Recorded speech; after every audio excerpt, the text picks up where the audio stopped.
All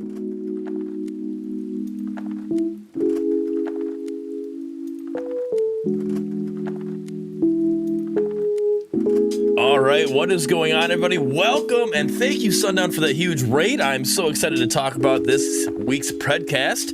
I hope you're all excited to get into this as well. So let's introduce ourselves before we jump into this, and then we'll jump right into it, because it's going to be a blast. Let's go. Sundown, Crashy, Medkit, myself. And just tell them what you are, what you're about, and we'll get into it. What's up, everyone? I'm a human, but also my name is Sundown. I am a senior gameplay designer over at Omega Studios. I play a ton of Predecessor.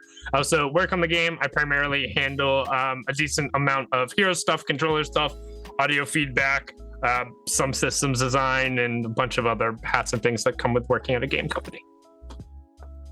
All right. Very cool. Should I go next? Yes. Sure. What's up, friends? Me, Crashy here. Competitive player when my team decides to play the game. Just avid content creator, streaming on 3 different platforms now, and just loving the game, man.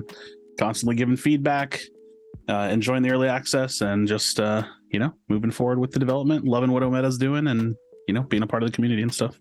I feel like that's everybody's description when you're playing Predecessor. Competitive player when my team decides to play the game. Yeah. You solo queue and you're like, all right, is my team going to play today or are they not going to play today? But I also mean, like, literally, because we're on like, so we looked at the competitive schedule. I'll just throw this out there really quickly. And it's like, there's not like really another tournament for like a month. So right. Sanji is like busy doing school stuff. And then he's like visiting his girlfriend for spring break. Mm-hmm. And so it's like, yeah, let's just take a little break. Like we'll take a little break. We still have to fill a 5th slot for our team. So it's like, we have time to recruit and scrim. And I've been watching the other teams scrim and stuff. So it's fun. I'm just like chilling and hanging out in the community for like a week and a half, 2 weeks. Nice. All right. Medkit. Yo, what's up, everyone? Lucky to be here. I'm the support for Team Phoenix, but currently I'm going through a very exciting stage in my life. I'm moving. I left my job last week, actually. So I won't be able to play Pred too much, but I'm also a Pred content creator on YouTube, and I've been uploading shorts every day now. If for those of you who want to check them out, go ahead and check them out. They're shorts, take up like, 30 seconds of your time. If you like them, leave them a like. Just check them out. And I'm excited to be here. I'm lucky to be here. All right. For those you can tell that Windu's not here. He is under the weather. His baby girl got him sick because she was sick. And that's the great thing about being a parent is you actually get to pick up their sickness as well.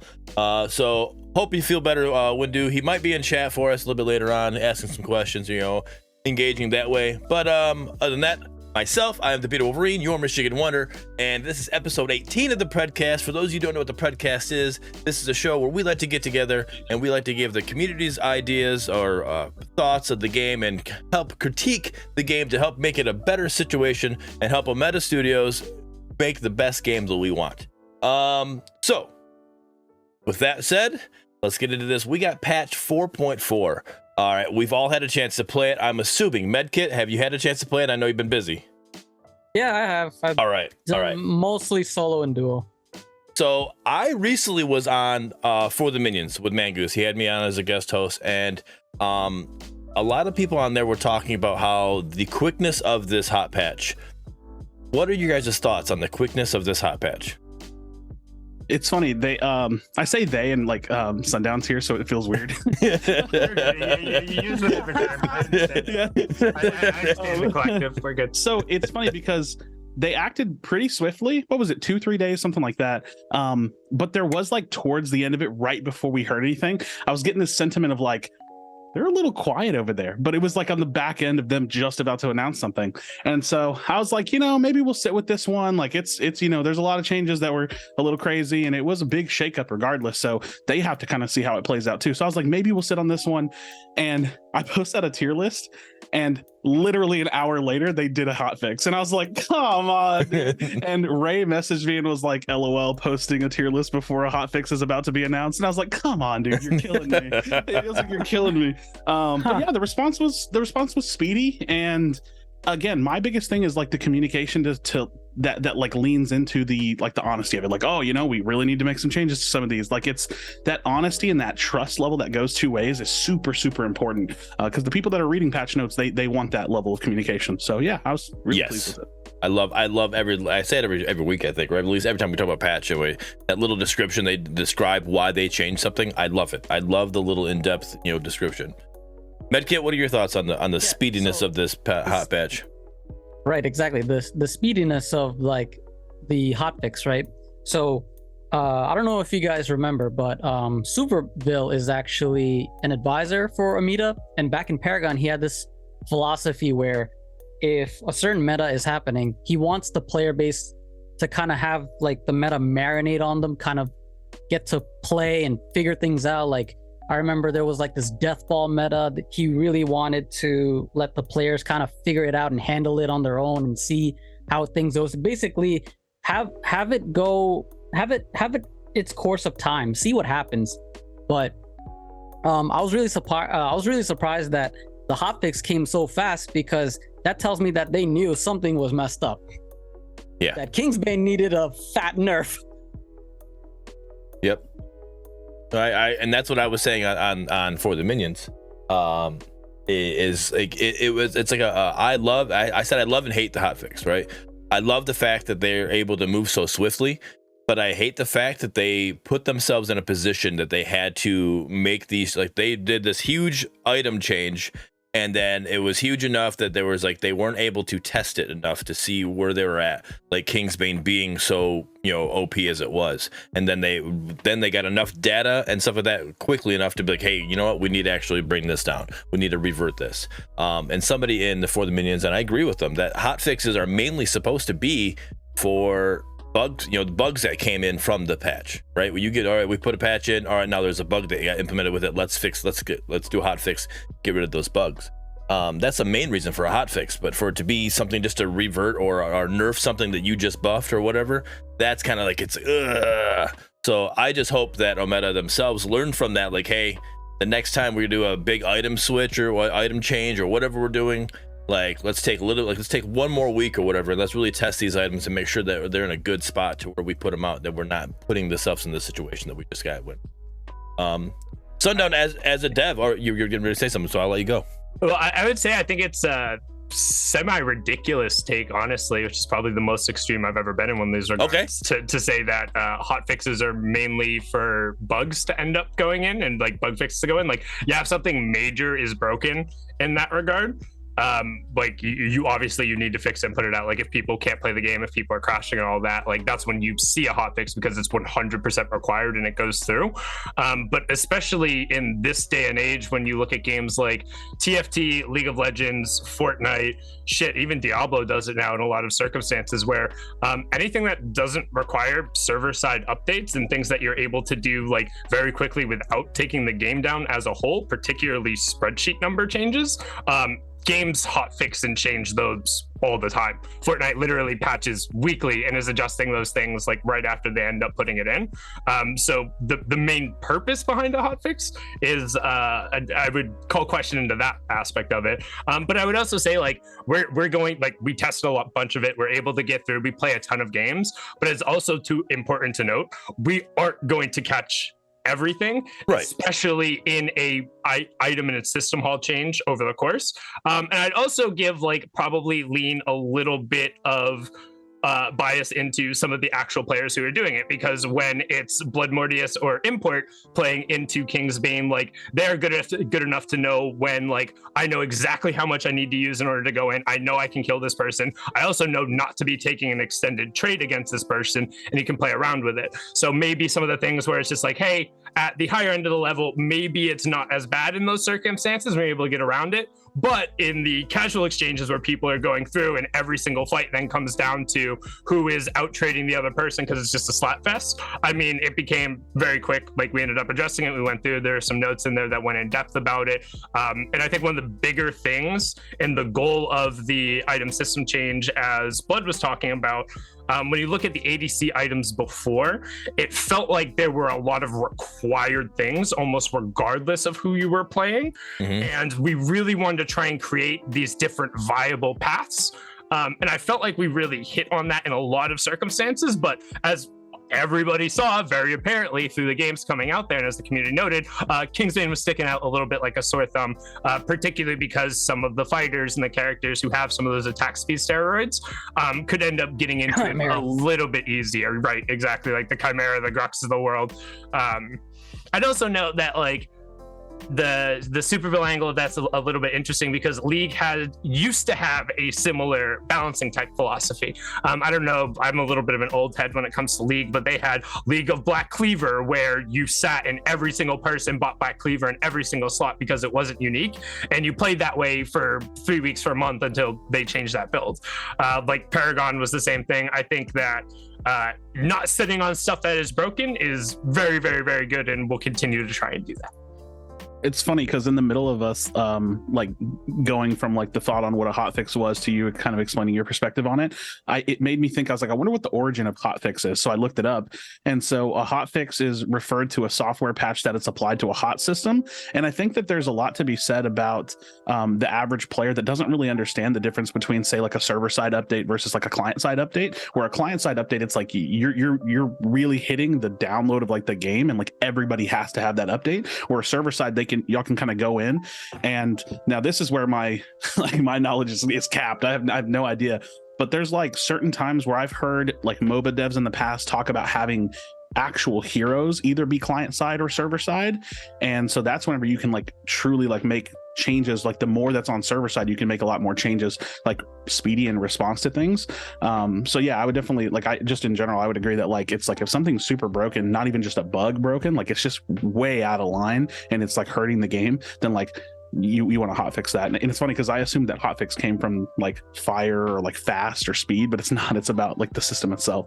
But yeah, I still think I wanted to touch, I forgot where I was going with that train of thought. I wanted to touch on Kingsbane and where it was at. The funny thing for me was that so much of what I do from the jungle role, I'm looking at like, what is my first item going to be and what kind of presence and what is it going to allow me to do around the map. So the reason why for so long I've leaned into either Sky Splitter or like Mutilator on a lot of physical like damage dealing junglers at all is because it gives you a crazy amount of presence on objectives. Like that percentage HP damage that you're doing, whether it's current or max, depending on which item you get, it when you create a window, you get a pick or you hurt someone down and you know they have to base, you have that window of time, and you know that if you have one of those items, then that window is like, it's in your favor. And so I was looking and doing some testing at the kill time on, say, like a first Fang between Kingsbane and Mutilator, and Kingsbane was just barely below that kill time, and I was like, yep, that item is insane, because the item brings a ton of sustain, it's great stats, and I was like, yeah, I'm going to use that, and I'm going to lose a little bit of that presence, but with the nerfs, it's steepened, right? So it's like now I have that feeling of like, okay, I need to think about like what kind of item do I want to have that's going to bring me objective presence and shred potential versus how strong do I want to be going into a fight. So like with Grux right now, I still really much so like Kingsbane. I think it's still pretty good, but it comes at a cost, right? It comes at the cost of, if I'm jungling, of not having that shred potential. So that's what I like. That's the play on the two items that I really like there.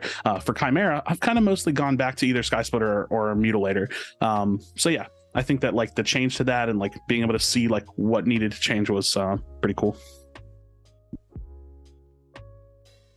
Yeah, I'm now still like sitting here like I'm just trying to think like, I don't know. I'm a gamer, obviously. I like to game, and that's just, I guess, the way I understood it. The way I just feel like when you see a hotfix, it's mainly you see it like, and even Intar's even saying he was surprised to see in this hotfix there wasn't even a bug fix in this hotfix that was recently put out.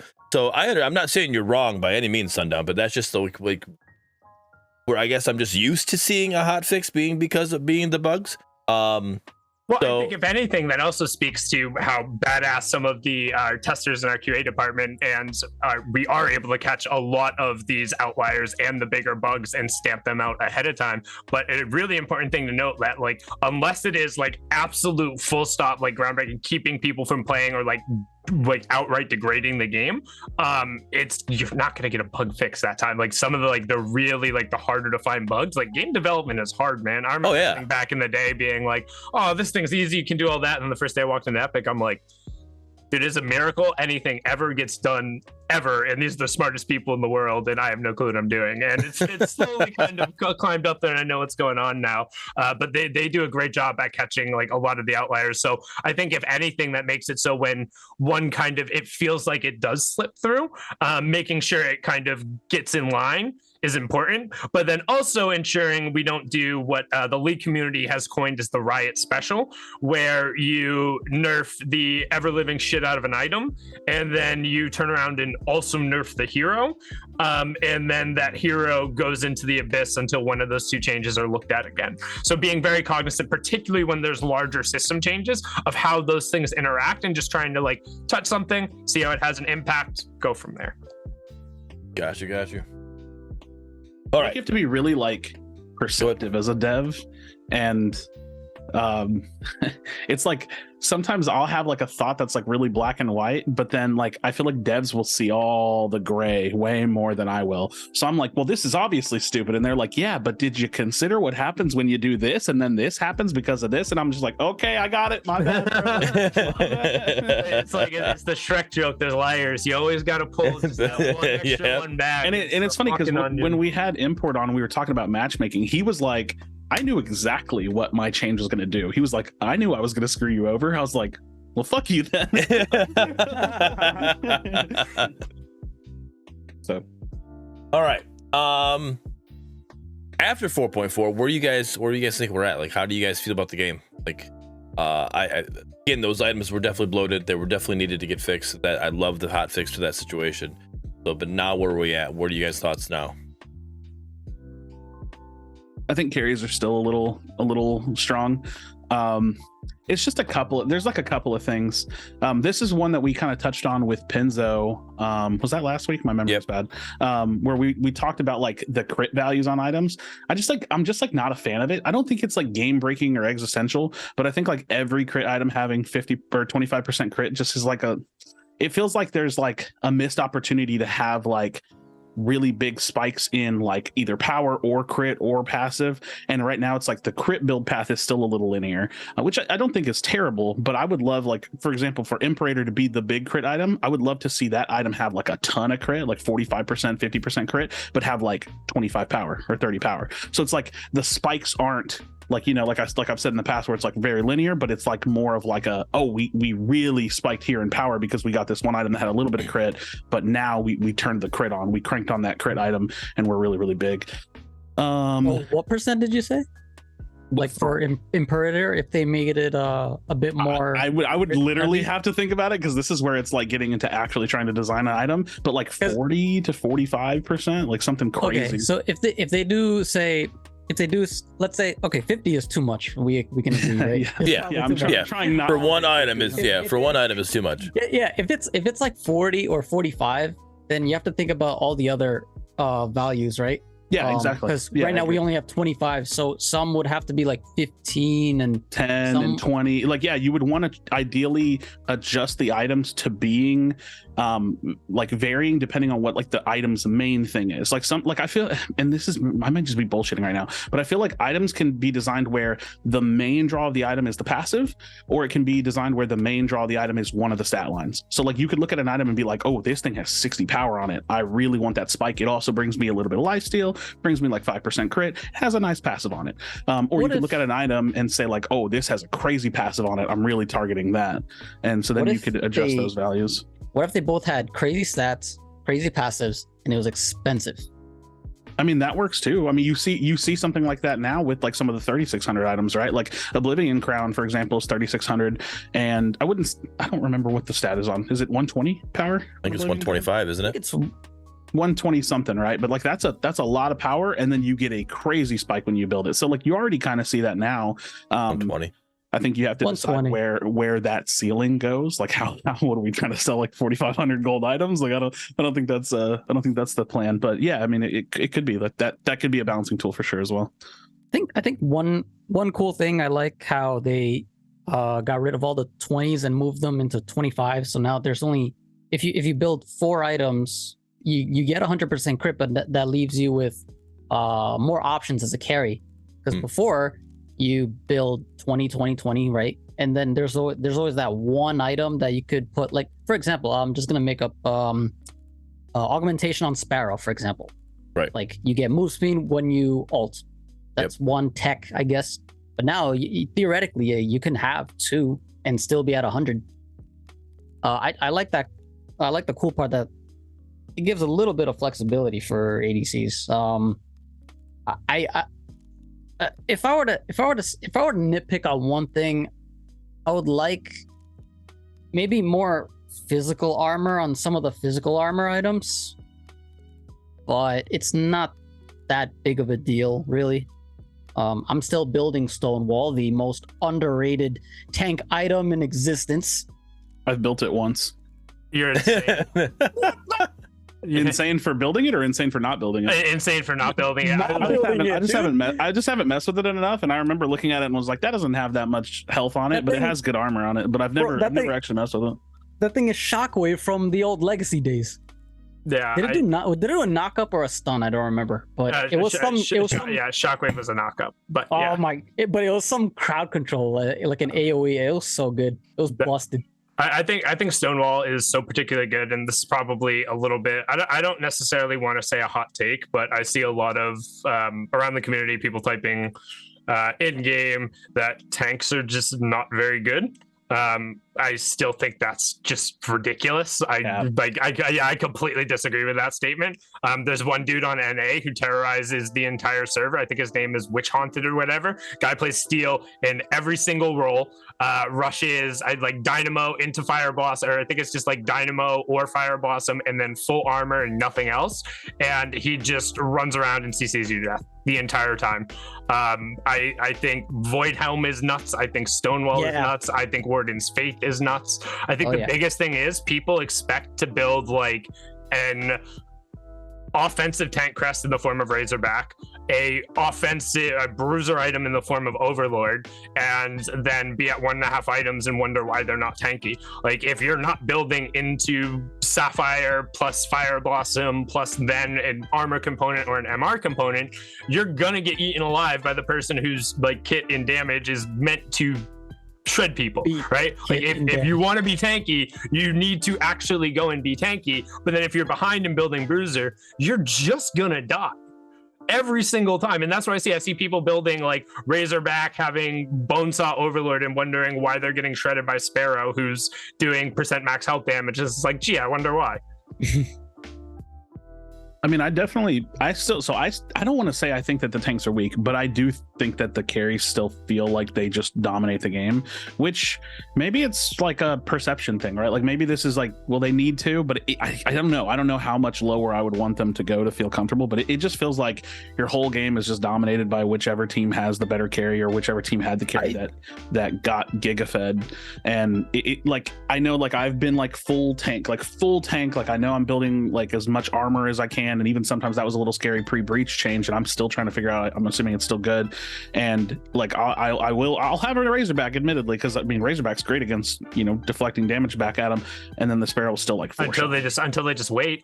Right, or until they have any sustain or Muriel pocketing them, right? Like, I look at Razorback as one of the biggest parts of the traps for people, like going in, popping it, and then wondering why they die as soon as the Razorback goes off, because it doesn't really offer you much outside of an offensive window. So like, if you don't have the ability to kill the carry in the time when you have a Razorback pops, or it's honestly semi a brain check. Like, if the carry is smart enough to not hit you during the time, then you have to kill them with your kit during the window where it's on. And the odds that you're able to do that, and also on a hero when building Razorback, if you're fed on Rampage, sure.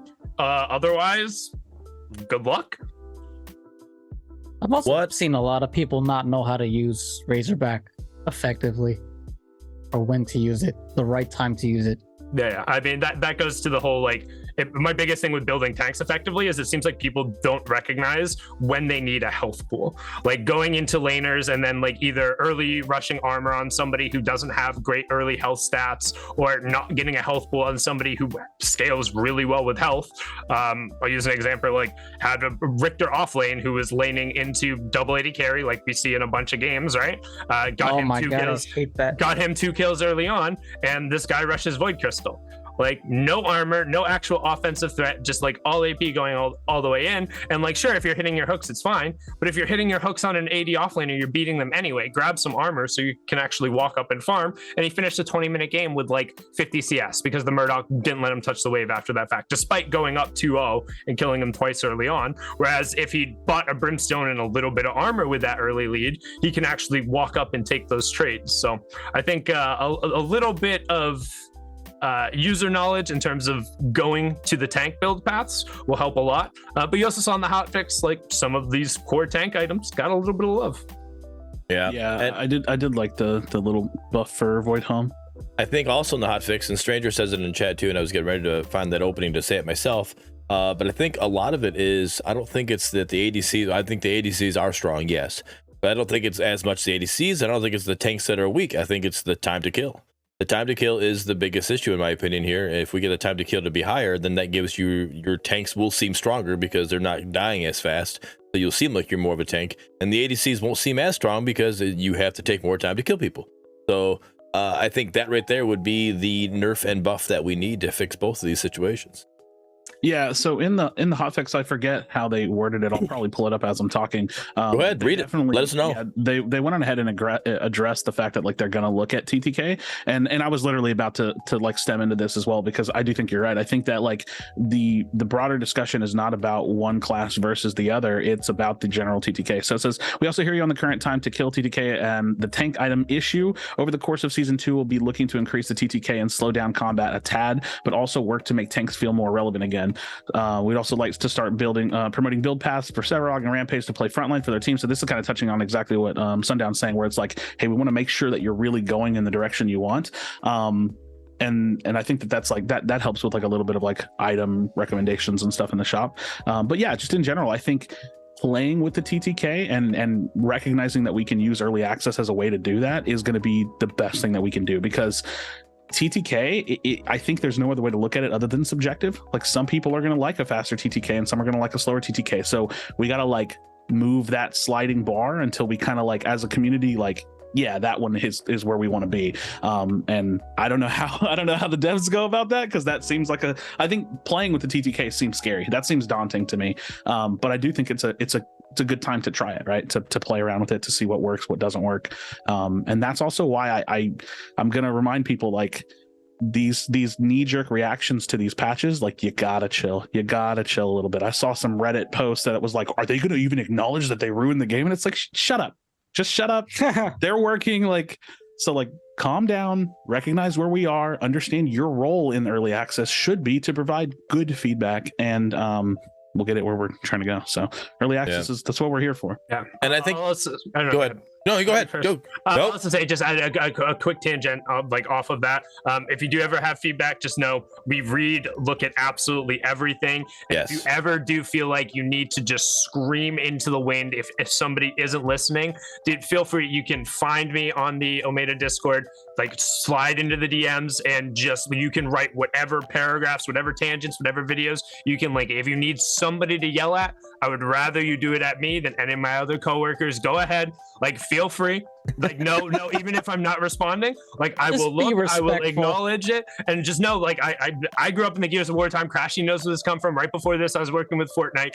I promise you, I have heard the worst of it. I have seen the worst of it, and it will not bother me. This community is great in regards to that and giving respectful. The more evidence and the more videos, the more actual like feedback you can give, the better it is for us. Obviously, the more respectful I would prefer, but also if you ever do need to just yell into the void, please feel free. Let me know. Yeah. No, and that's what I've always given praise about.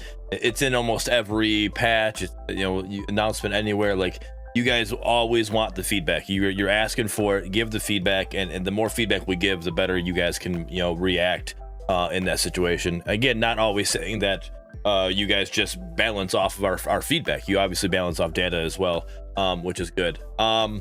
Oh, absolutely. And also, to be clear, again, most of the balance is definitely like Blood ends up handling like a lot of the system when he goes through. He's like, as you see on the patch notes, and kind of going through and seeing the comments.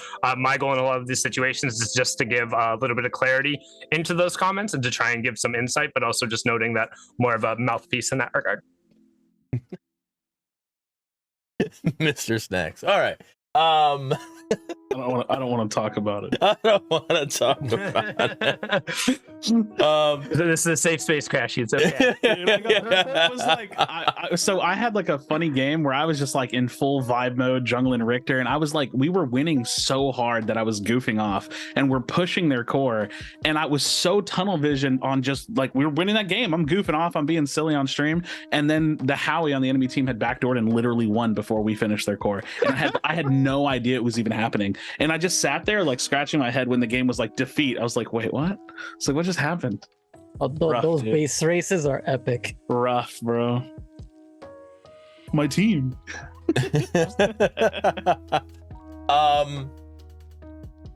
I forgot where I was gonna go there now, but that's all right. Yeah, no, I just think really when it comes down to that time. Oh yeah, Crash, you're talking about the slide of the time to kill. I just think that we need more time to be skill expressive with our kits. You know, like it's like you just use your two abilities, use two of your 3 or 4 abilities, and just like, okay, that person's done. You know, and especially mid to late game when you after you hit those power spikes, people go down quick. You know, it's like you need a little more time for that expression. It's like, especially if you're a crunch, like you don't even get to get a good combo off. Like you do one combo and it's like, all right, the person's dead. Now let's move on. Like hopefully we can find another one. I think you need more than that. And then also back to what you guys were saying, and I agree with you because I'm that person, right? I'm sitting here as an ADC man. I'm really forcing myself to learn solo, and I'm getting pretty decent at it, in my opinion, anyways. But like going into this patch, it's different. Like I'm like, okay, now I got to figure out like what is you guys are saying Razorback is like the offensive, and it says like, it's kind of like not like it's not really the best pick. Like what is the better crest for a tank? What is the good tank items? I've just found out Stonewall is one of the best unknown. People don't talk about, you know, tank items. Like I'm learning more as you guys are talking about it, because like I'm sitting here thinking, I don't know what to build. As an ADC man, I'm not sitting here thinking of tank items, you know? Like I'm sitting here like pushing myself in. I gotta learn these items. Like what's going on? Where are we at? So I would say the reason Stonewall is particularly strong in that regard is because it gives you reduction towards physical abilities. And then when you look at the cast and who actually ends up doing damage in that regard, that's almost all of Crunch's damage. That's almost all of Feng Mao's damage. That's a decent chunk of Kalari's damage, Sparrow's damage, Drongo's damage. That's like off the top of my head, Grux has a decent amount cut down, Chimera's cut down, but then in addition to that, it has kind of that I like to call it my like oh shit button, where once you kind of pop below that threshold, all of a sudden that little like that stun bubble pops off of you and you get a second to breathe. And so maybe where you would have been CC locked beforehand, and then more important, you look at some of the mages that are currently pretty strong. Countess goes to ult you, she drops you below that threshold while it's going on, and she'll get canceled out of her ult. Gideon goes to ult directly on top of you. Like if you're an AD, like you need to drop his True Silver off of him, but you can just trade with him, and if you drop his True Silver off in 2 autos, his ult will proc Stonewall. Stonewall will knock Gideon out of his ult. Like it provides you just a little bit of extra safety, and then it also scales with other armor items. So if you're a mage and you slam Golem's Gift in there, and Golem's Gift gives you a ton of armor up front, that first damage instance you take, and if somebody is fishing with a Murdock RMB or whatever, that first physical damage instance you take, Feng Mao jumps on you with an E, is going to be reduced by a huge chunk. I'm talking like upwards of 20-25% coming through, and that makes a massive difference in a lot of circumstances. Warden's Faith obviously very good into people who are building crit. Void Helm is just bonkers, particularly paired with a decent health pool, because almost every single mage who is out there, you have the ability to just walk into one of their spells, trigger the Void Helm, and then if you want to run away, you can use the move speed to just run away. Or if you want to, then you're a tank like Grux and all that, it really helps negate the mobility of Countess, Shimby, Gadget, Gideon, even Howitzer, all these mages who have a way to create space, but don't have innate move speed tagged to them. So then once you have that move speed running through their damage, you've now been able to close that gap a little bit more. So I'd say those are the two big ones that I'm shocked I don't see those nearly every single game.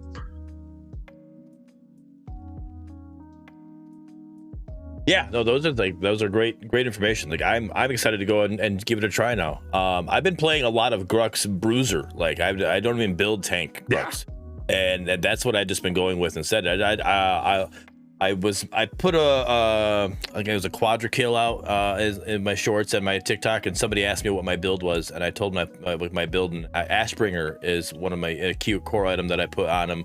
And they're like, oh, really? I have to try that. I'm like, I enjoy it. I think Ashbringer is really good on him. So again, I might just be being an ADC, putting an ADC item on Grux or not, but I do pretty well with it. But yeah, I would want to kind of put a little more tank items in there. So I need to know those items. So that's good information. I'm excited for it.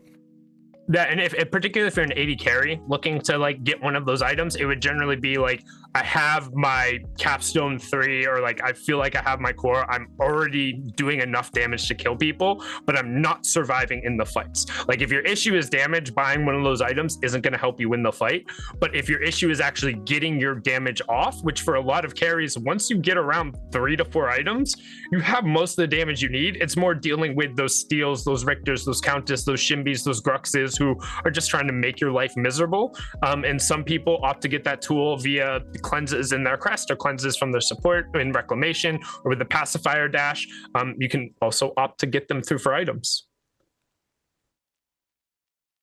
This is particularly why I'm not a fan of Absolution. I think Absolution is like broken as hell. Yes, I want to bring that up. Actually, Crasher, you brought that up. You posted that Legacy and Absolution, like pretty much now Legacy, the nerf to Legacy just kind of made Absolution become the new Legacy, right? It's something along those lines you were saying, right? Yeah, it's more or less that, but it's like, so for certain characters that don't need attack speed, like if I'm looking at Crunch specifically and I'm not just going straight magic armor item like out of the tank tree or out of the tank pool, then you can buy Legacy because it's like anti-CC.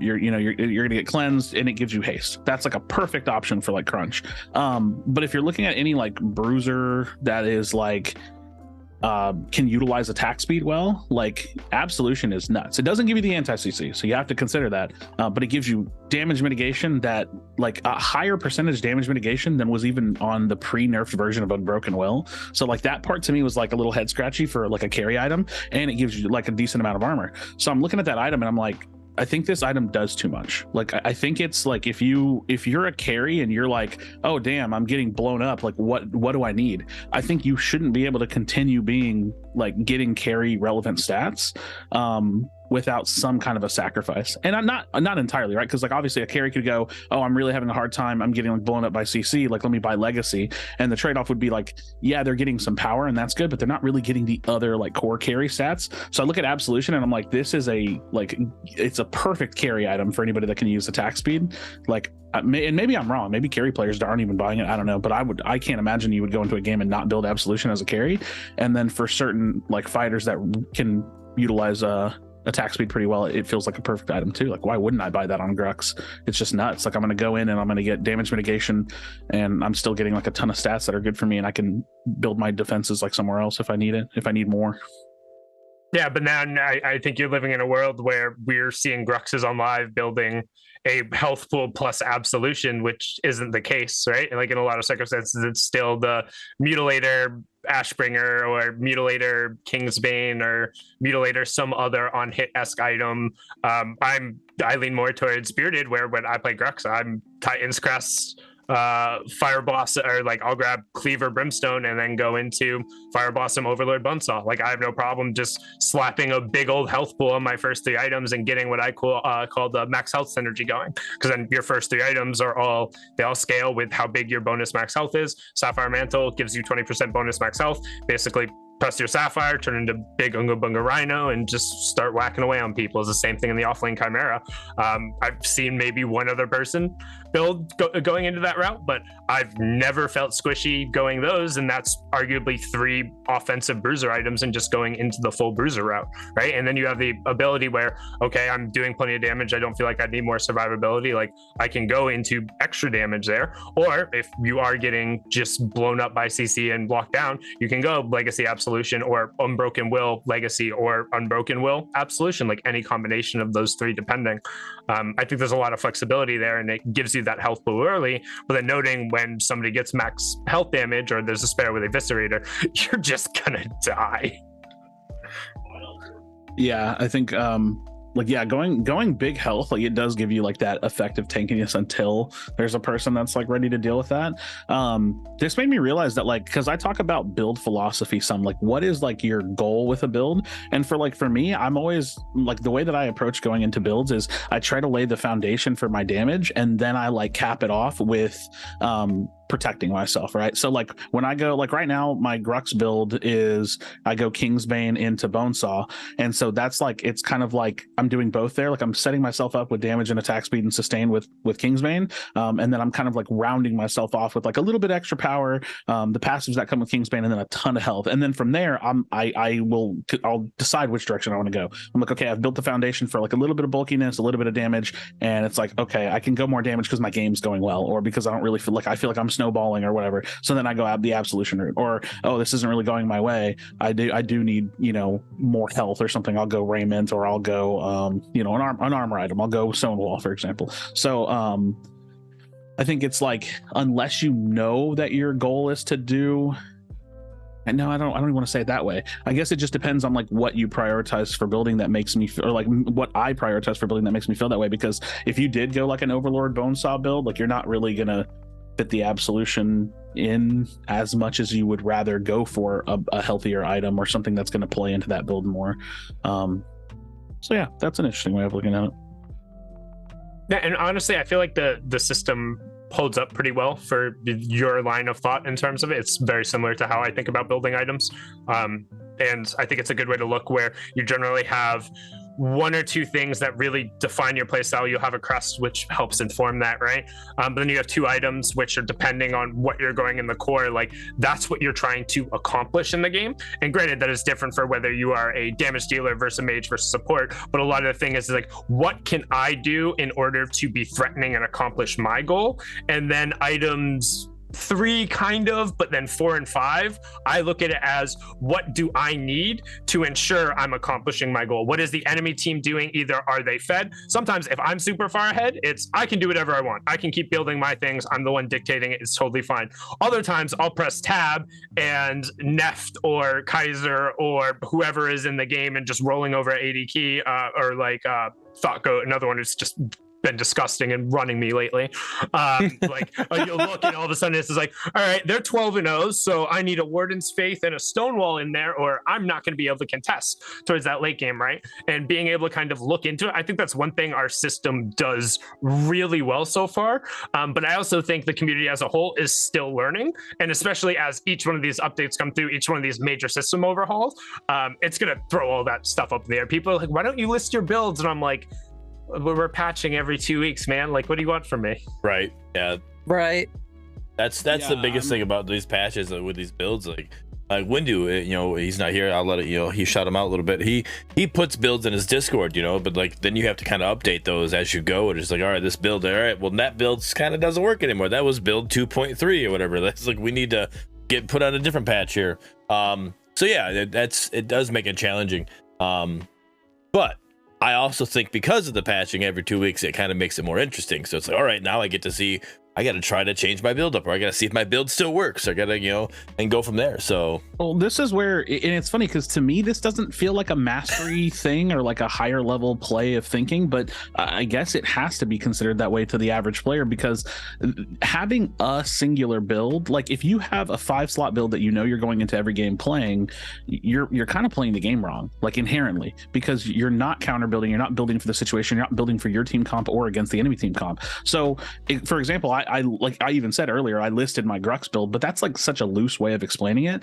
So like I would do something where I like list my builds on like say a spreadsheet or something for people to look at, but I'm gonna have to upkeep that way too much, and I can't even I can't discuss the nuance in building in a form that way.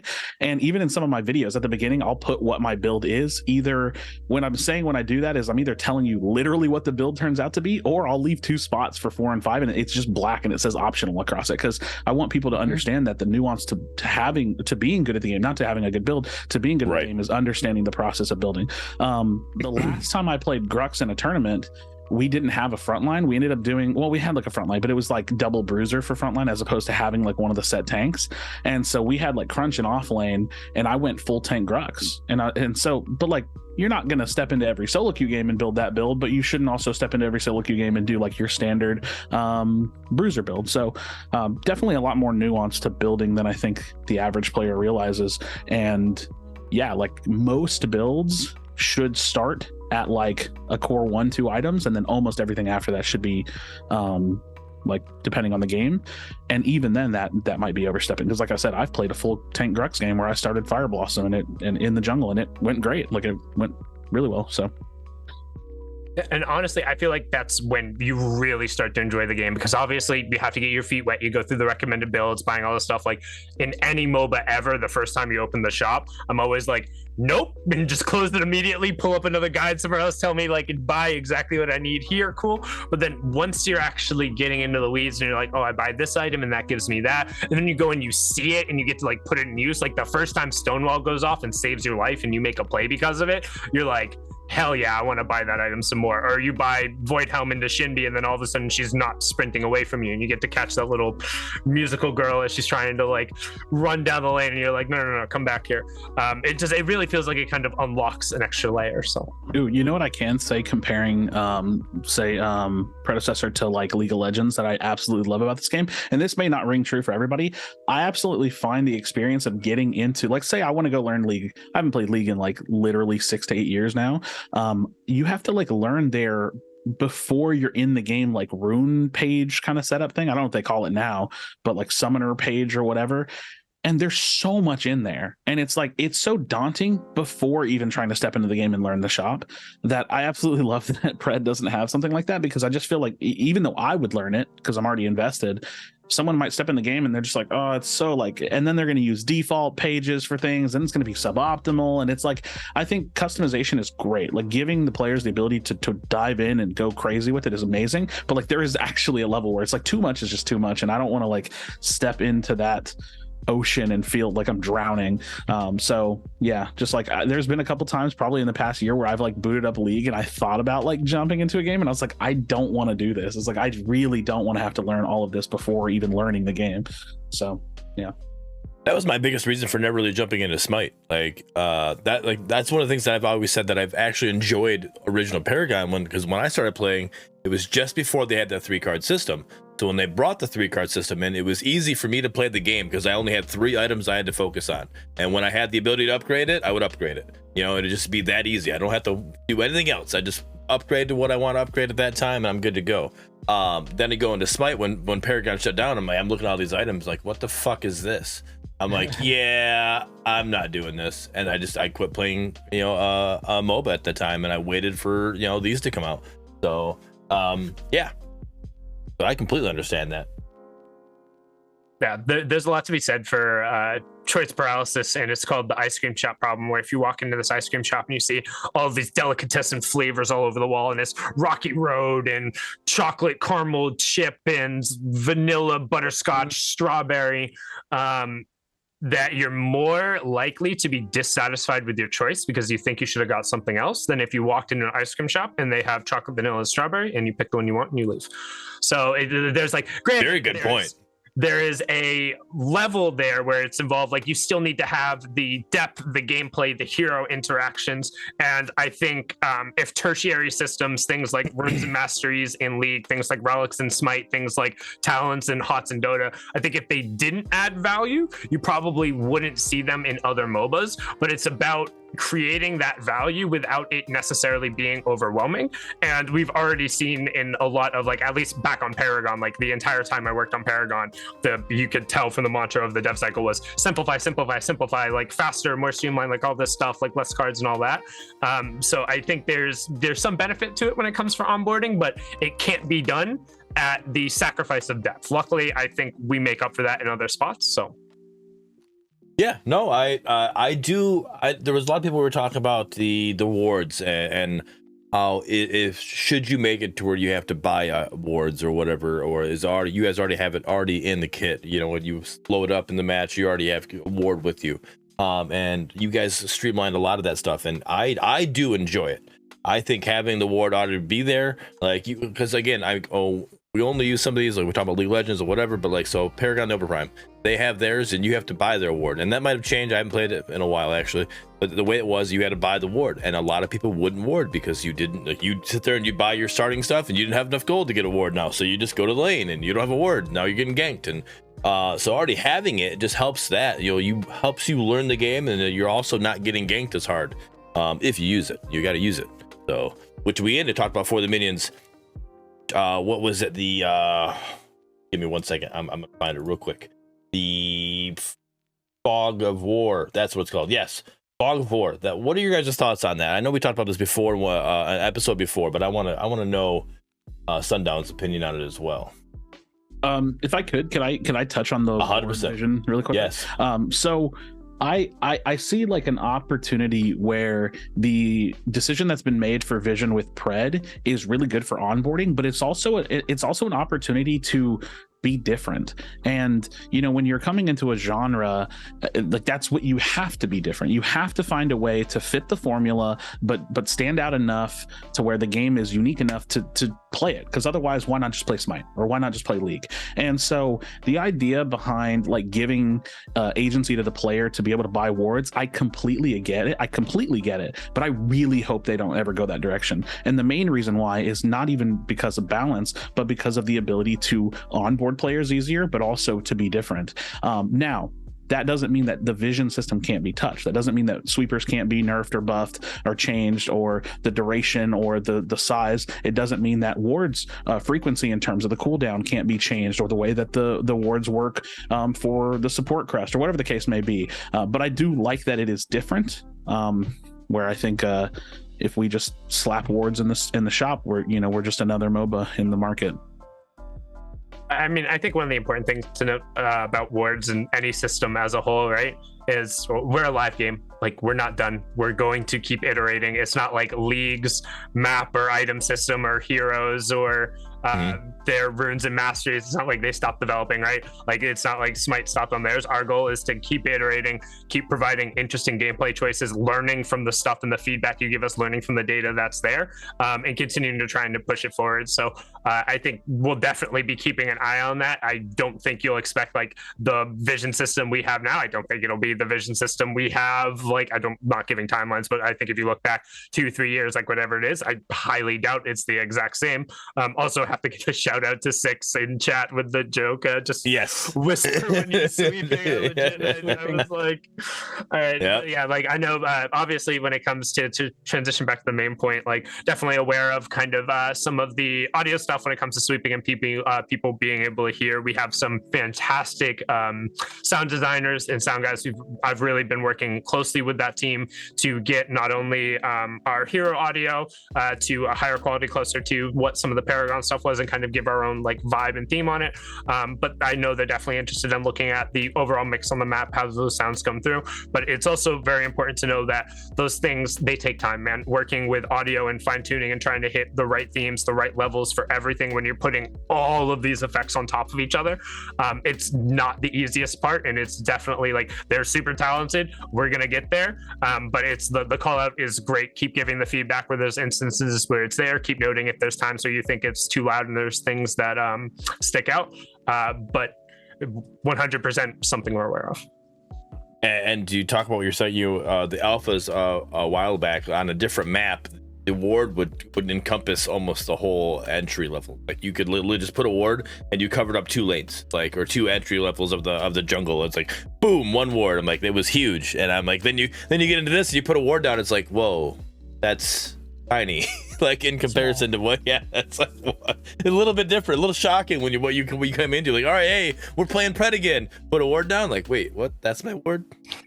I feel deflated. What's going on here? But no. I was going to say, to jump into your Fog of War discussion. Yes, please.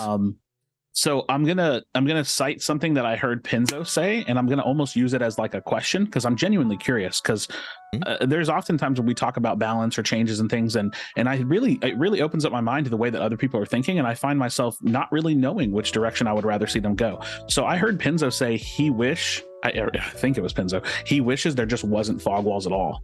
Like, he just wishes it was like more open. Now, I don't know what that would look like or how that would affect the game, or if people would even like it. So I'm kind of posing that as a question. But I will say for myself, I think the only thing that's weird about like vision or fog of like the fog walls or fog of war is like you can cross fog wall see enemies, which just feels really weird to me. Like, I'm in one fog wall and they're across the lane in the other fog wall, and I just see them, and I just feel like I don't know why I can see you right now. Like, I don't know why I can see you right now. But also, when you're approaching a fog wall and if someone's fighting in there, it's like the fighting effects still pop off, and so that feels like a bug to me, or something that just hasn't been quite touched on yet. But yeah, first thought about Pinzo's comment, and then my thoughts on fog of war kind of thing.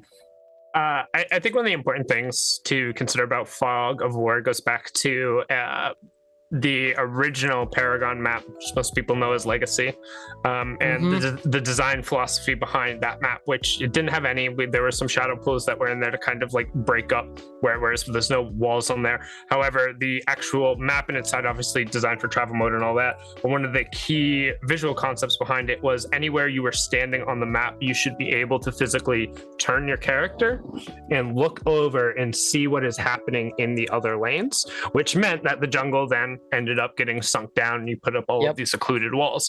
Of course, then ending up coming back over to that, you look at hero-to-hero interaction, move speed, and you realize that this map is never gonna fucking work. There's so many things inherently wrong with that map from an actual gameplay and MOBA perspective, despite how absolutely beautiful it was and the way it came through. So then you kind of got the fog walls that came with Monolith, the breaking up the sites, and it's basically comes with, okay, how can you still have the game feel visceral, feel immersive when you do have vision, being able to look around, see the things you are supposed to be seeing, but also still respect the general MOBA rules and be creating the type of tension, the type of pass, and the type of rotates that you would see in a game like League, Dota, Smite, without adding all of this extra stuff. Because also additionally, if you put an actual fog on the map, that's just fucking expensive. You have to then end up rendering it independently for what each one of the viewers is doing, and then it also has to be accurate going on the client, and there's so much cost overhead spent just making sure that actually works and isn't bugged, that just using site blockers is infinitely easier. Then of course, if it's a site blocker that you can't pass through, you have to then actually walk around it, and the amount of geos, corners, just weird interactions with projectiles and ground-based stuff. And again, just noting, like, this is all Paragon design philosophy going towards kind of monolith and how we got to where we are now. And then using those fog walls for the blockers kind of get you in there. Noting that, of course, there's always going to be some interactions that need to be cleaned up, whether it's sound, VFX, and all that stuff to go through. I think ultimately, you probably need to use a combination of both to achieve what you're trying to achieve. But I mean, I also think that we could probably use the Z-axis better in some places around the map in terms of having access to those vision blockers. And again, going back to kind of the League point and it being a live game, and Dota, I think, did this fantastically. Smite's done this a number of times. I think probably a little bit less successful IMO, but we're going to keep iterating on the map. We're going to keep finding things that work. We're going to keep adding heroes that interact with it differently. So we're going to be finding things that end up working, and that's all going to be part of the process. All right, so I guess I apparently just didn't understand what Fog of War was, in a sense. The way I understood Fog of War was the mini map, and like when I think of like not World of Warcraft, but Warcraft, when you have an area that you've seen, it kind of it lightens it up, but it's not, when you're not there, you don't see it right on the mini map. But if you put a ward there or whatever, then you have vision in that area. And I think on the mini map that would be perfect to have. And it kind of I think it pushes the user to actually use wards, because they'll look at the mini map and they'll see, hey, there's no vision. Like, we can't even see anything. Like right now, you look at the mini map, it's like, oh, we can perfectly see what's going on right now, but you don't have any vision on characters. But like, you don't have, let's just show you, like, hey, we need vision here. Like, put a ward there because we're not seeing, like, it's completely black right now. I think that's what I've always understood the Fog of War being, but I guess I completely misunderstood that. But that's where I was thinking.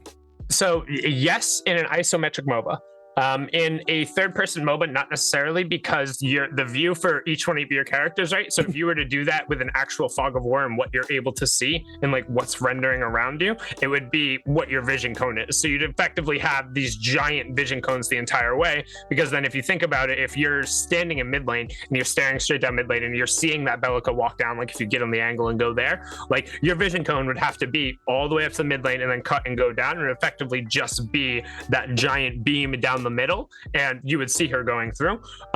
But also, like if Feng Mao walks directly behind you, you're also seeing him. So in terms of how that looks on the map, I don't think you would actually accomplish the goal you're doing without having the physical fog there. And then we're going back to the previous discussion, right? Which is why it tends to be in a lot of the circumstances that the sight blockers end up working a little bit better and effectively doing the same thing. That's why in a lot of circumstances where you'll walk into kind of that cut right by red jungle when you walk up where the stairs are, and then you look all the way down there, and sometimes you'll see the jungler or the offlaner just like cross over really quickly. If Fog of War was in, technically there'd be a vision radius around you that you wouldn't be able to see. You wouldn't see them going through there.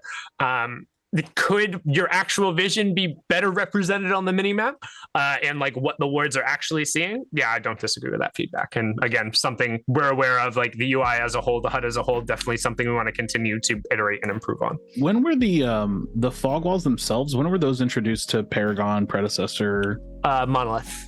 Is that so? That's Monolith on Paragon. Yeah, Monolith on Paragon was when those were first put in. Because actually, it's funny because the idea behind it is so simple, but it's a pretty elegant solution to the problem, right? Like it's like, hey, look, we want you to have your vision, but some places we just don't want you to have that information, so you just put the blocker unless you physically go there. Yeah, and I like, is for the sake of conversation, I enjoy the way that it works now. I don't have a lot of problems with vision.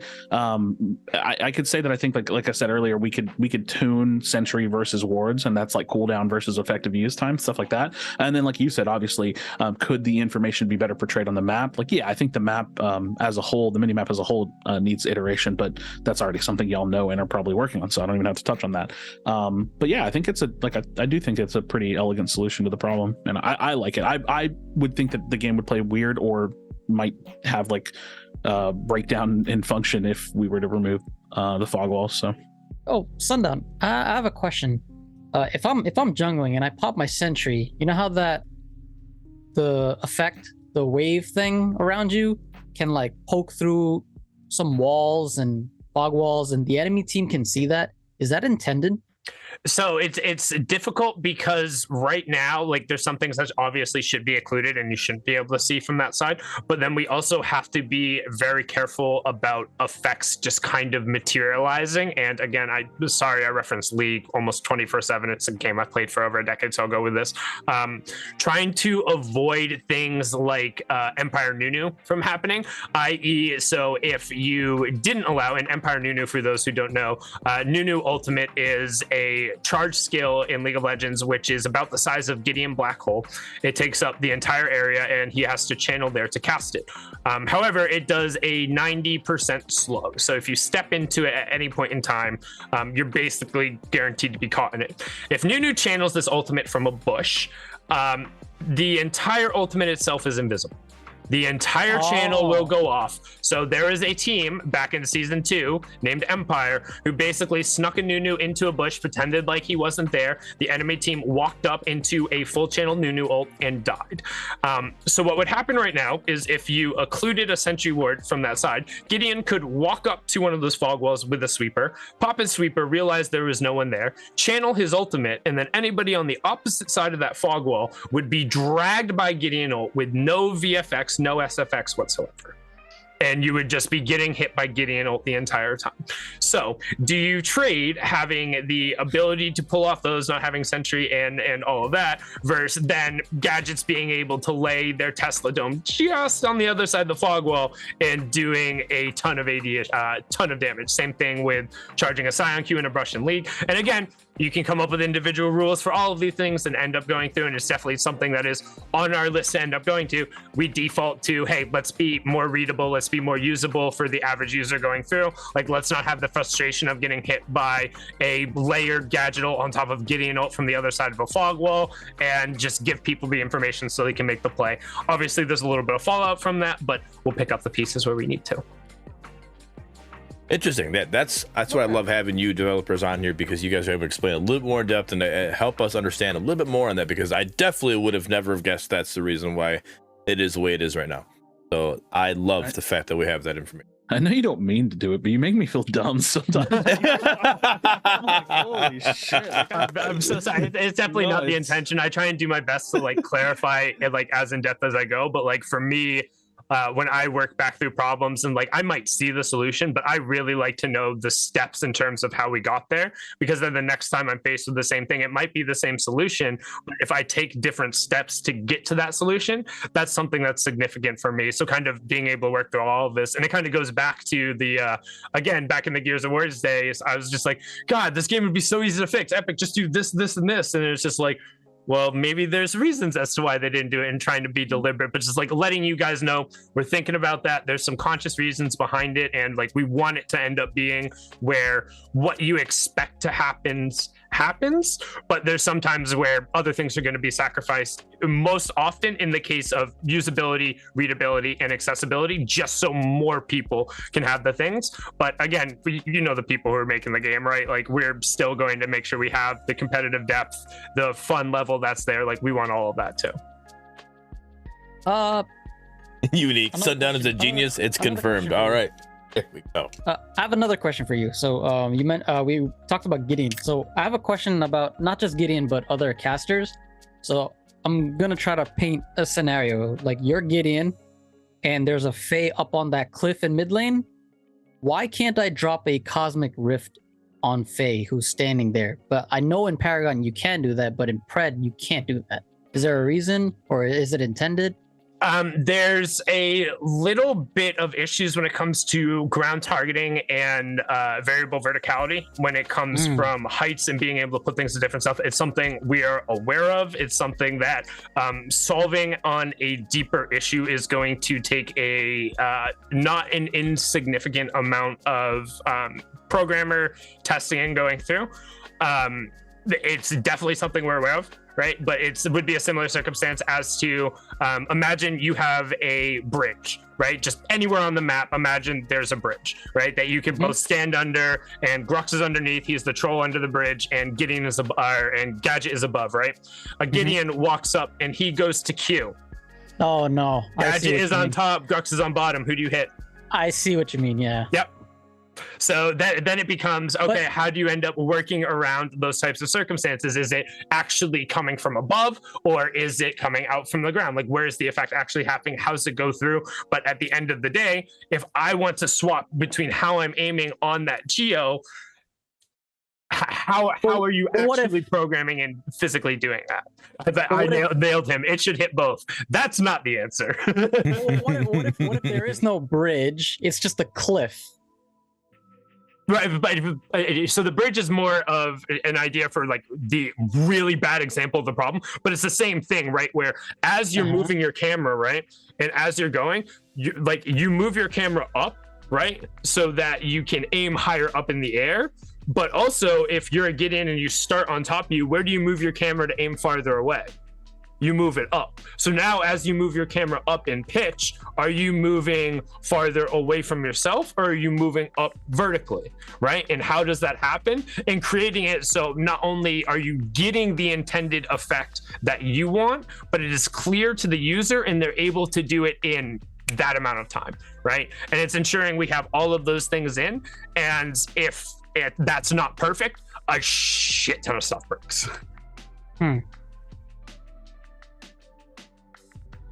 Like I said, it's the you knowing what's going to happen, but we don't necessarily know it thing that drives me like to being confused, because it's like, yeah, a lot of the times there's going to be like the little bitty things that we just don't think about that are associated with the thing that we see. It's like y'all are doing movie magic, you're just doing it in video games, right? Like you're there's all these little illusions that are going on at the same time that something that looks functional and would make sense, like to me, literally, oh, if I cast, I want it to go up there. If I cast, I want it to go down here, is way more complex than it being that simple. So that's why I try to be like, when people are like, oh, it should be easy, I'm like, do you know that? Is that true?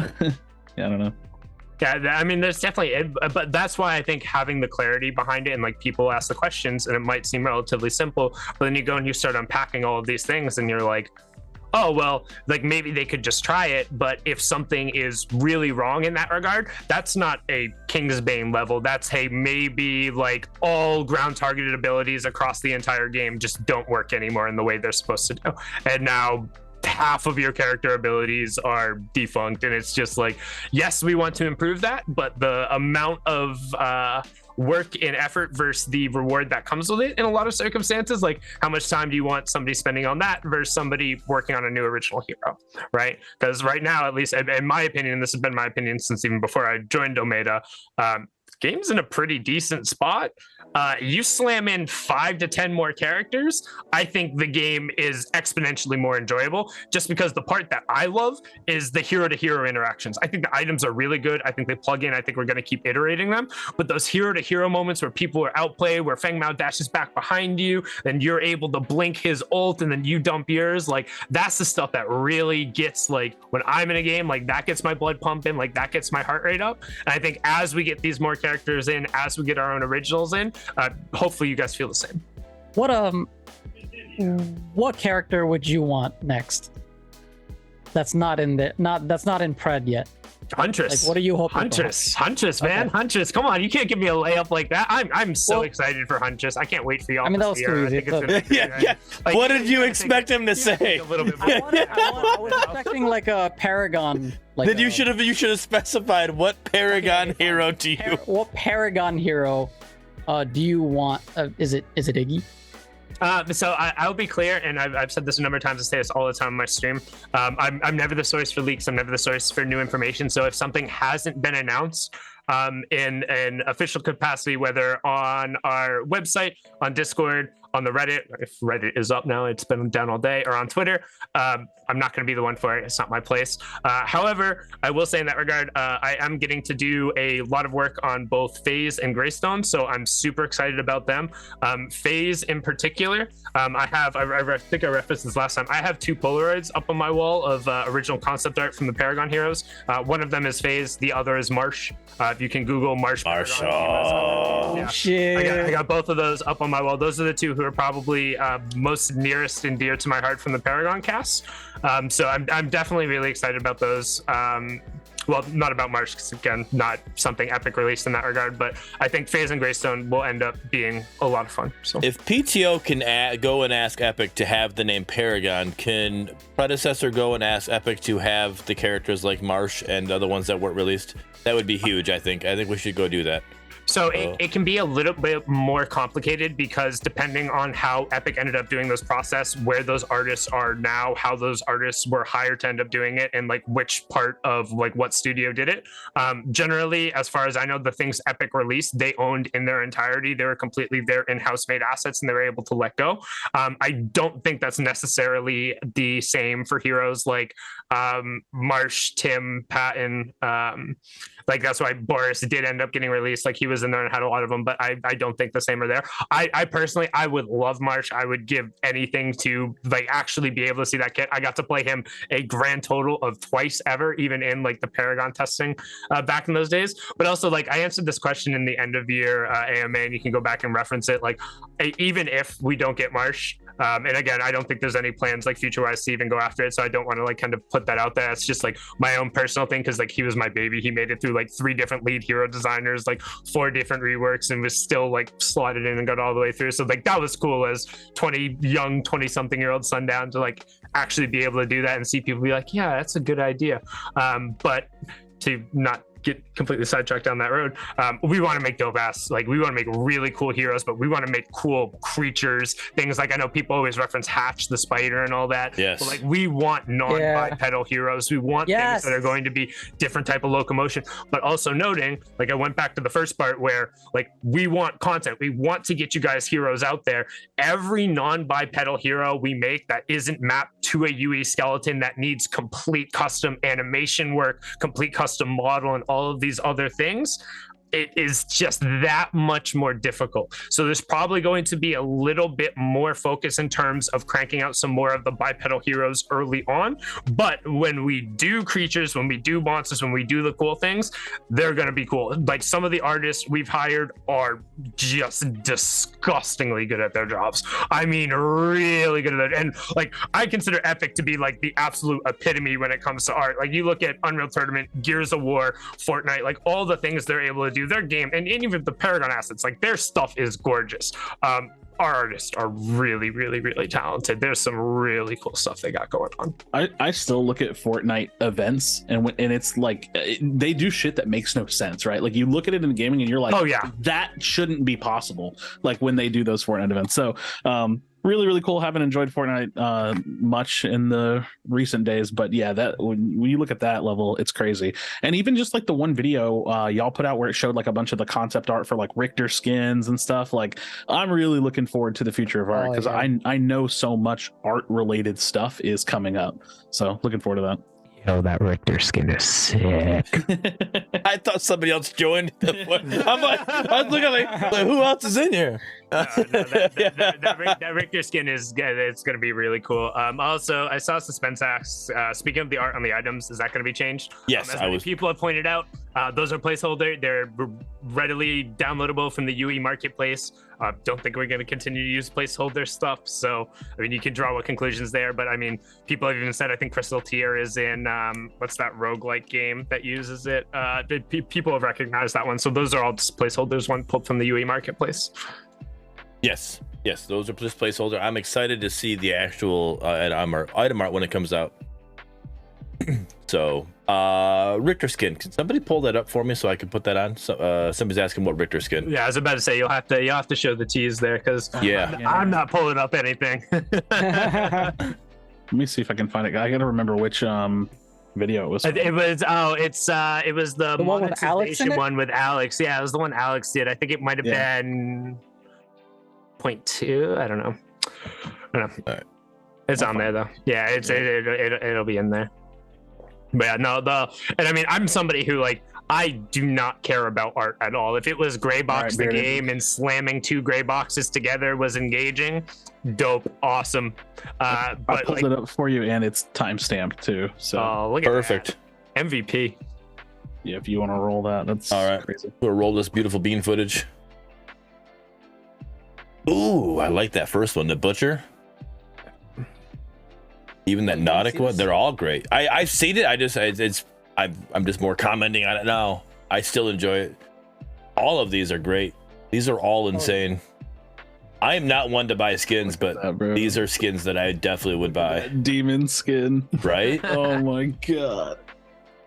Yeah, there's some really cool ones in there, and I mean I've gotten to see just like obviously get a sneak peek behind the curtain every now and then, and it's only going to keep being dope. I know there's been a little, I don't want to say like there's been a lot of conversations around the skins, all that type of stuff. I think the benefit is one, you don't have to buy anything. Like I think the hero models themselves are pretty cool, but additionally on top of that, I eventually down the line, I promise you there will be something that you think is cool in there.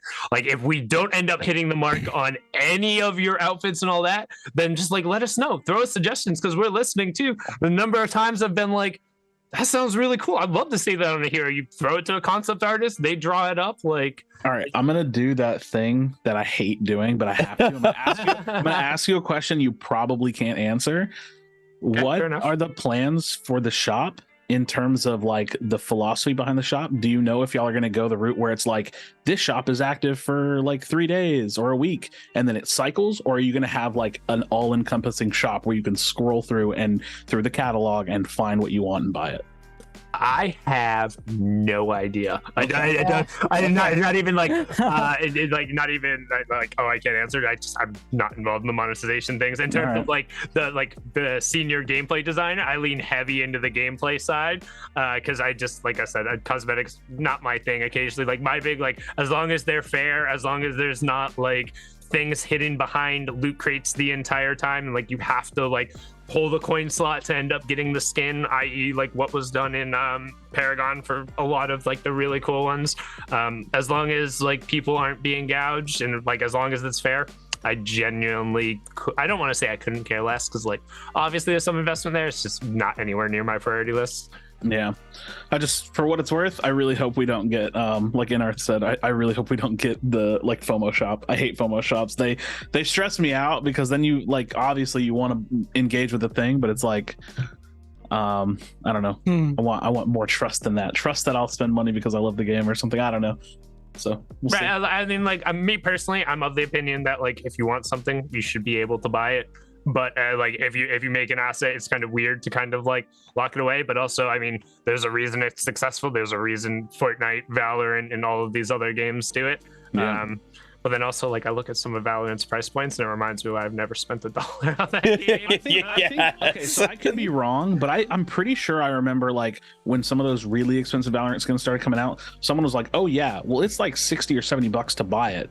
But then you have to pay to buy like the upgrade and variants. And so like one of the skins, it was like a sniper skin, it was like $100 something. And I'm like, the Elder Flame one, the dragon. Yeah, it's like this isn't even like a CSGO marketplace. Like this is just to have the skin. It's like that's crazy. And you don't even get the gun every round. Yeah, you have to like intentionally buy it. Yeah, I did see, this is a side note, but I did see like an AK-47 skin on CS sold for like $168,000. What like the hell? I don't like. Who are you that has $168,000 to buy a weapon skin? But I think that's a completely different thing.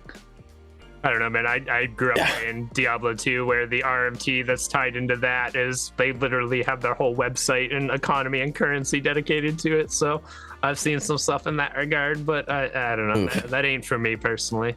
No, thank you. NFTs. 1 second. I think I have a puke bag here. 1 second. My bad. I do want to shout out actually Mangoose, because Mangoose recently did a video. He's been doing these videos, but he's got a little AI, generator or whatever he can put a description in, and he'll put a description for each hero. And he did one for Predecessor, and it literally brings up AI generators. Like he tries to get one that would actually be a skin that he would want to get. So he's got that listed on his YouTube page. Go check that out. Some of them are really good. We were helping him with that last night before I went live on streaming. Really cool video. So yeah, go check that out. Awesome job. And some of those skins I would love to see in the Predecessor shop. Those are some good skins for sure. I've seen a lot of the AI art stuff. I lean towards the don't feed the robots, man. There's Skynet's coming out there. I like our real artists. In all seriousness, from like an actual dev perspective, I genuinely don't think there's a ton of use for AI art, which I know other people have echoed that out there. The biggest use for me as somebody who is 0% creative, there's an open source one that's pretty nice, and I'll use it to get initial concepts to then hand over to like our actual artists to like go do real things with, because like I literally cannot draw. If you get me in paint, like I'm bad at Pictionary, man. Like I don't know what you want from me. Scribble.io, I lose everything. Like, I am actually horrible. But I mean, I'm not a fan, man. I think the actual like applications you can use from what they end up generating, I'll take my real artists every single time. Oh yeah, no, I completely agree with that. I was just more like, again, like you were saying, you're using it as an idea. Like here's an idea, and you could build off of it. I mean, I just thought he did a good job. It was some of those things. It was good, actually interactive with the viewers, because we're all sitting there able to help. Hey, how would you describe Decker? And we were giving ideas like this is how you describe Decker, and some of them you come out and it's like the AI generators, like we could sit there describe Decker, and you come out like that. You know what? I could see that as being a Decker or something like that. So. I will say the one use that I've found that's relevant to the convo that we've come through, when it comes to creating like super abstract creatures and things that like literally I don't think I'd be able to like find online in some regard. That I've had help in generating, then being able to like hand them over and be like, would this be something that you could end up making? 9 times out of 10, the answer is no, and I'm like, all right, cool. I got good information out of that, right? And then you can kind of go forward. So, all right, on to this huge update here. Next week we're getting Huntress. So this is the perfect time for Medkit to jump in and really break down how he thinks that she's going to be introduced, kit and stuff like that. Now, Medkit, I do have to ask you, because we all know that you're a tester, so you've already played her, but you're huge on these kits and like sitting here and like and spitballing ideas. How do you not spitball like what she already is? How do you not put her kit actually out there? I mean, that's up to the devs on what. No. I'm talking about, yeah, but it is. But I'm saying, like, how do you're sitting like, hey, let's talk about what her kit might be. You already know what her kit is. Well, I was gonna say because India is. Well, yes, that's what I'm saying. But how do you sit there like, like, how do I? Hey, I know what I already know what it is. But like, all right, let's throw something off the wall. Or is he actually saying what it actually is? If you look at the teaser, right? I watch everything that Amito posts frame by frame, and the very first thing is you see her put her pistol away. That's one ability. We don't know what that. Well, you guys don't know what that. Me and Sundown know, but you guys don't know. So she does something with her pistol. He's slipping up already. He's like few frames. The second one is the dash, right? Yeah. She turns into a raven. Yeah. And then that big spectacle, which if that's not an ultimate, then come on. I think everyone agrees that has to be an ultimate, right? Yeah. And then the last thing I saw, that actually I'm not gonna say it. No one spotted it yet. Okay. Yeah, we had we literally. I can give a hint. Just look at Fangtooth. Okay. That's it. Okay. Yeah, I'll go take a look at it because I remember we were talking on Benzo's stream or something earlier about it, how you could possibly see X number of things from it, but design wise I think she looks really, really cool. She's your kind of like, what do you call it, typical like demon hunter kind of class. She's just like out there shooting her crossbow. I didn't even know she had a pistol for a while. I literally thought she was dual crossbows, but I think I was just literally thinking of Vala from HOTS. But yeah, her kit looks really cool, so see how she plays and what she brings to the table. All right. I think an important thing to note for me on Huntress is she was someone who was concepted before I was on board, and obviously like the first original hero coming out and being able to come in midway through the process and be able to like help give life to the hero and add in my bit of feedback. It's been really cool to see, and I definitely think that people are going to enjoy her not only for the gameplay and the elements that she adds in there, but I think as an actual like character in the world, like once you see her moving around the map, like you hear her load in and all the stuff that like comes with that, like you hear the ultimate ready voice line, like everything that comes in, like how the hero, like she's just gonna fit. At least in my mind, it's not somebody who like ends up plopping in, and that to me was the coolest part, being able to see when I first got the tester and even now throughout the whole process. And I also think we'll have some fun stuff to flex in there for y'all. All right, so I did ask Intarth, I wanted me to ask, put a poll out, and we put the poll out. I think Ameta will hit all the features for season 1 that they teased on their little roadmap that they put out for it.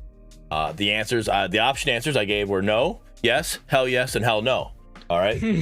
We got one person saying hell no. We got 2 people saying hell yes. We got 3 people saying yes, and we got 6 people saying no. The majority of the people say that they don't think they're going to hit all the features on season 1.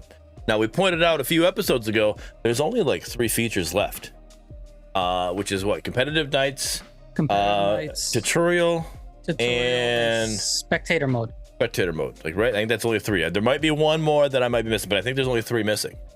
So yeah, I personally think we do have a good chance of hitting it, me personally. API, yep, API is Zygor. There is. Yeah, I knew there was one I was missing. So I think spectator mode might be the hardest one. I do think spectator mode would be the hardest one. But are we going to be upset as a community if they don't have all of them reached? I mean, it did specify, hey, these all might not be hit. But are we going to be upset if they don't? I think that's the thing right there, right? Like the communication level to say, like, to be bold enough to put something out there that you're not sure you can hit, and then to let us know, let us in on it, right? So we don't have a reason to feel disappointed later. And then also at the same time, that combination mixed with actually seeing how much they've accomplished, it's like I would be perfectly fine with them saying, hey, you know what? These 3 things we couldn't get to them, and then when they put out the next list, they just relist those 3 things on top of whatever else they're looking to achieve. For me, it is literally just the communication point, like, because it feels like trust and respect, and it's like, hey, look, you're gamers, we're gamers, we want the same thing. Trust and respect us, have honest communication with us, and then we're a lot more understanding, right? We're a lot more understanding because we feel heard, and we feel like that respect level is there. No, I agree, and that's how I feel, right? But I feel like there's a lot of people in the community that can just be like, what the hell? You know, and like, I can't believe it, you know, even though it was put in, you know, it was like the small print of the little page or whatever, hey, this might not be hit or whatever, like, you know, these are what we're trying for. But and the thing is, like you said, they got a good majority of that, right? And we might not get 100%, but like, I think we're still gonna get a good of those 4. I guarantee we're getting 2 of those 4 with this next patch. Like, that's I'm willing to put a guarantee down on that. Like, that's I just feel like we're getting API, probably API. mostly API, maybe not a tutorial. What was the other one? API, tutorial, spectator mode. What am I missing? Nights. Competitive nights. Yeah, competitive nights and API guaranteed. Like, how do we not get those? Like, you could. That's just like organizing that to be with somebody. AI mode. I feel like a tutorial would. Well, I don't know. I'm not saying, tutorial mode it's possible. I'm not saying it's impossible. I'm just saying, like, out of the 4, tutorial, spectator mode are the hardest 2. Competitive nights, that's just pretty much organizing somebody to sit here and like, all right, let's open it up. Here we go. You basically just use it. You can almost, in a sense, just use the custom match make mode and just like, all right, we're got competitive nights. Who are we gonna get up here? And you just get multiple people to play in it. You could pretty much just do that. And then API, that's just really, I mean, we already got certain websites that are able to grab some of the API, and you know, so some of the API is already available, so now we just need it to be all of the API. Yeah, so I don't know how that works. I want to read it. Show Sundown's face when talking simulation. I want to read it. All of those things when it's just like, oh yeah, it's just easy to do in that regard. Then you look in like the actual back end for filtering people in, and there's a lot that goes with it. I think from a higher level, if we're confident enough to put it out on the roadmap and we're saying that we're going to try and hit these milestones, we are going to try and hit the milestones. The goal is to still try and get as many of those things in as we can during the season 1 phase before we end up swapping over to season 2. That still hasn't changed. Again, if things end up sliding, the goal is to still make you guys end up aware, communicating over what goes where and when. Like, you'll see when it ends up coming in. But it's also important to note that like we've still been updating almost every single patch, whether it is kind of that like I think the 0.4 patch is a perfect example where the ADC rework didn't end up coming in until 0.43, right? And then was hotfixed in for 0.44. So even though like I came a little bit later going in, it still hits kind of that section. And there's still like a lot, like right after you end up getting Huntress, there's still going to end up being developments and iterations that end up coming through. It's not like we're immediately then going to roll over and into the next thing, right? So I think it's important to note that you'll get the information, but like if we're thinking about it, if it's on the roadmap, like we're working on it. It's there. We're allocating time. We're allocating resources. We want that thing to get out the door. We've put it in writing that you're going to get it eventually. But also one of the most important things to note is we have a minimum acceptable quality bar for the product. We want to ensure that when you're going and you are using this thing, what happens, like what you expect to happens. The functionality that you expect to be there is there. When that comes down to things like replay mode, that's being able to scrub the timeline, that's being able to watch multiple multiple perspective, that's making sure the HUD actually lines up with the cooldowns and the things that goes through. It's so multiple people can launch the thing at the same time, and all of that ends up going into it and goes well. Competitive nights, I think, is a good example where, yes, maybe on page it's just getting all the people in and getting them in the matches, but then how do you deal with MMR? Like, what is the actual window when it's going through? How long do people play for? Are the results consistent across, like, is it just one session? Is it multiple sessions? Like, there's a tons of questions that end up going into it that makes it a little bit more complicated. However, like, as I said, and as has been the entire time, our goal is to get you guys these things and to continue to deliver, right? And if you look back and you like cross off that list of all the things, a lot of people said, looking at that roadmap right at the start in December, they're like, that's a lot of things. That's only really 4 months to get in all of those things. And yet now we're sitting here the middle of March and we're talking about only having 3 or 4 things from that list left to put in. So we're going to continue trucking away. We want the stuff just as much as you guys. So I can't believe we got customs as fast as we did. Like, I remember thinking like, oh, we're going to have to try to Q snipe each other and like go the old school Fortnite route. And we got customs really fast. So yeah, I don't know. I think y'all have been killing it, crushing it, communicating about it. So I'm pretty happy with the list if we don't get anything else. For sure. Yeah, and we're trying to do our best. And honestly, if anything, in most of the circumstances, if you do feel like there is a lack of communication, call it out. Let us know in the Discord. Like, feel free. Make sure to put it that way. Because if we do miss anything, 9 times out of 10, it's just because we're moving so fast that we probably forgot to note it down in some circumstances, a la the Shimby Mutilator fix, right, that we ended up putting in before the 4.3 patch ended up going out, and just trying to adjust as many of those things as possible. So we do our best, but again, don't hesitate to keep knocking, keep reminding us.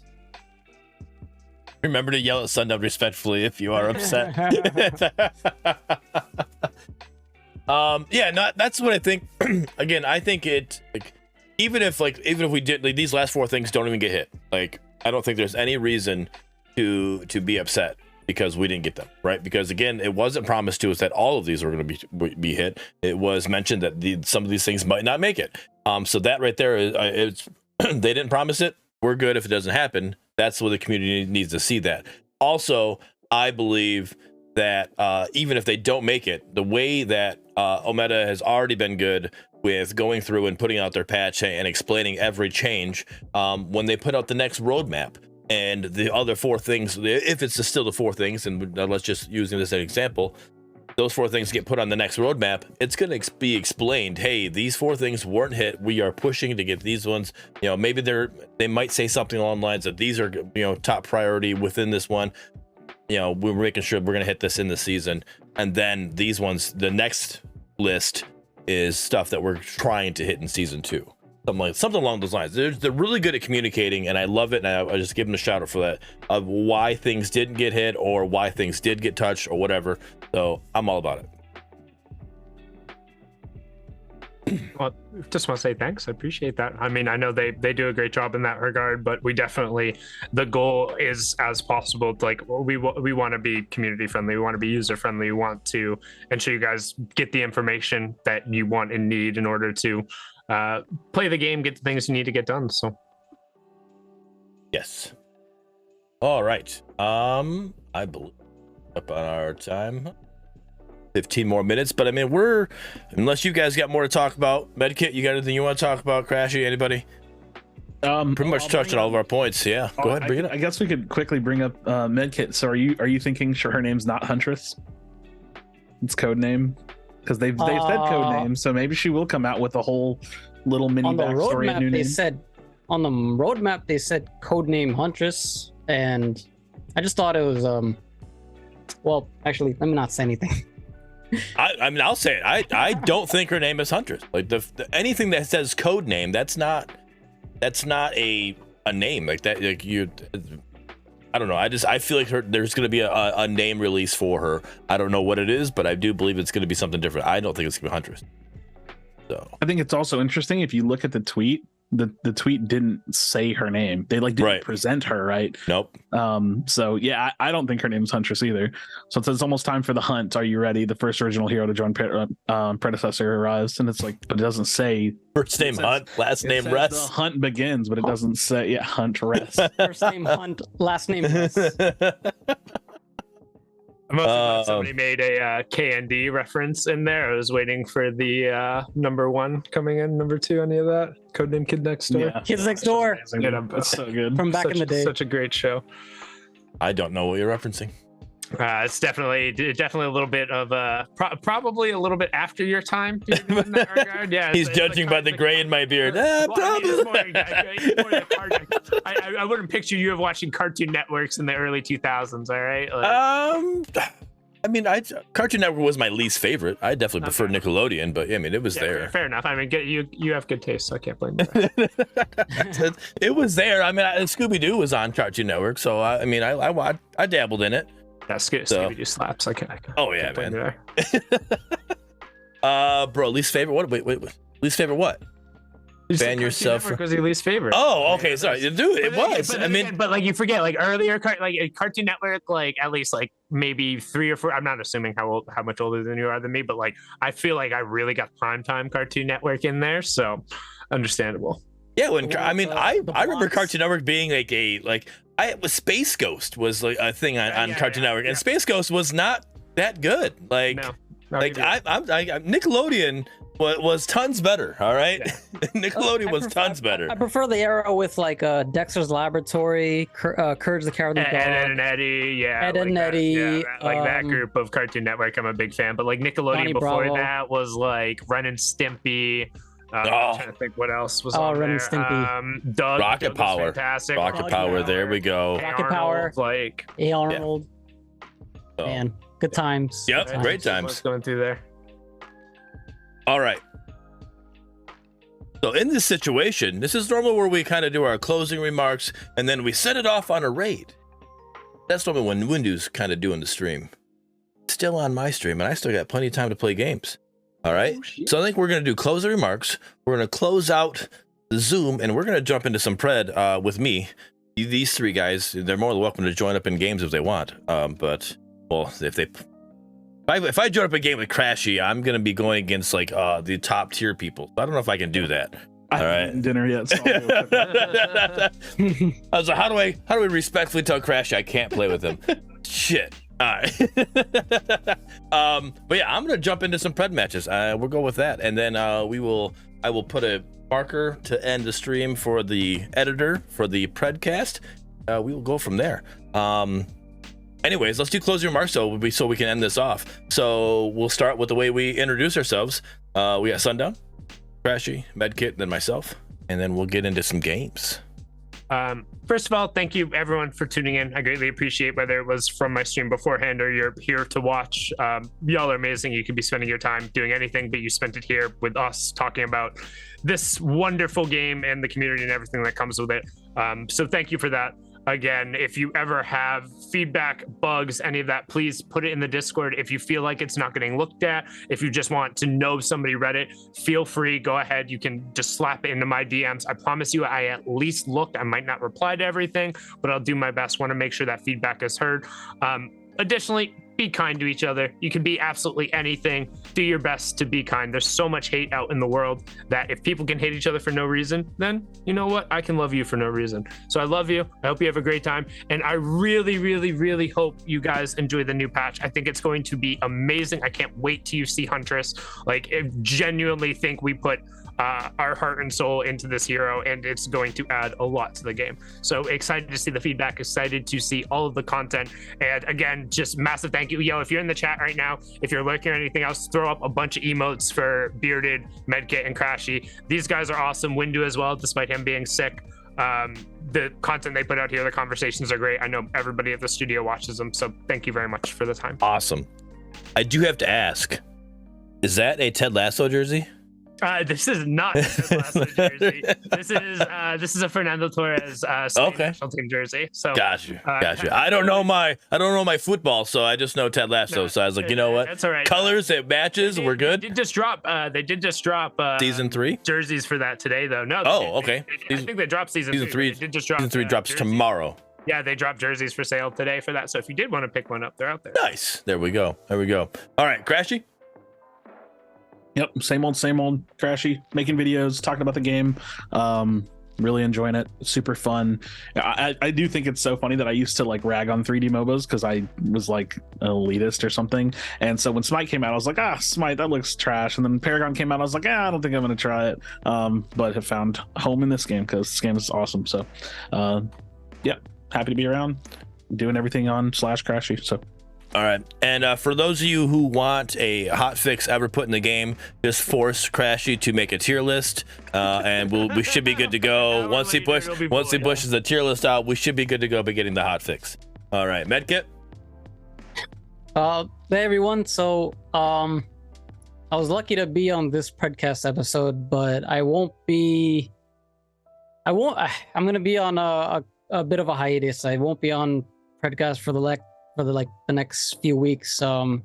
As far as content goes, I do have some shorts scheduled, so even though I won't be away and this PC here is gonna be shipped away soon, I have a bunch of shorts scheduled, so even though I won't have access to my PC, you guys will still get some entertaining shorts. I would appreciate if you check them out, and that's all I got.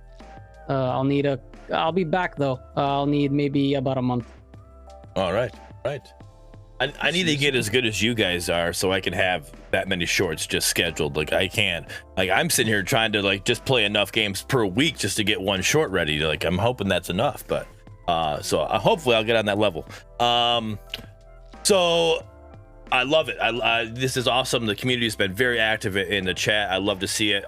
Keep it up, guys. Appreciate that. Sundown, thanks so much for showing up. I know I hit you up last minute. My apologies on that. I'm trying to be more proactive on these schedulings, but I do appreciate you stopping by, and I know you cut your stream short normally, so that was awesome with that raid as well. Appreciate that.